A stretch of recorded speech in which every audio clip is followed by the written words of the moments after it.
তো প্রথম আলো বলছে ডিবি থেকে হারুনকে বদলি। ডিবি থেকে হারুনকে বদলি, এই নিউজটা দেখার পর আমি চিন্তা করতেছি কি বললো এটা কি সঠিক কিনা। এই যে দেখতে পাচ্ছেন ডিবি প্রধান হারুন, উনাকে বদলি করা হয়েছে। খবরটা শুনে আমি চলে গেলাম দুধ দিয়ে দেখার জন্য।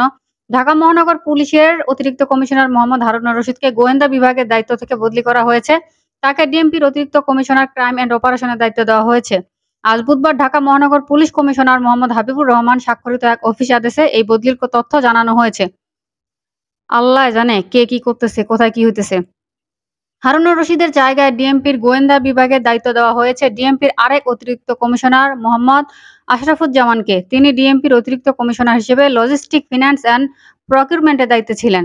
ওই আদেশে ডিএমপির অতিরিক্ত commissioner crime and operation Khandakar মহিউদ্দিনকে অতিরিক্ত কমিশনার হিসেবে লজিস্টিক, ফিন্যান্স অ্যান্ড প্রকিউরমেন্টের দায়িত্ব দেওয়া হয়েছে। তো এই নিউজটা দেখার পর আমি চিন্তা করতেছি, মাথার মধ্যে অনেক বিষয় ঘুরপাক খাচ্ছে যে ব্যাপারটা কি, হইলোটা কি করতেছে এই হঠাৎ করে এই সময় উনাকে বদলি করার কারণটা কি? আচ্ছা যাই হোক, আমরা হয়তোবা সামনে দেখতে পাবো।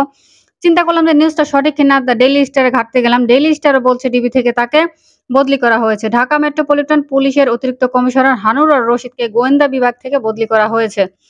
তো এই হলো আপডেট নিউজ। তো আপডেট নিউজ যাই হয়ে যাক, আল্লাহ জানে কার মনের মধ্যে কি, কার কি প্ল্যান।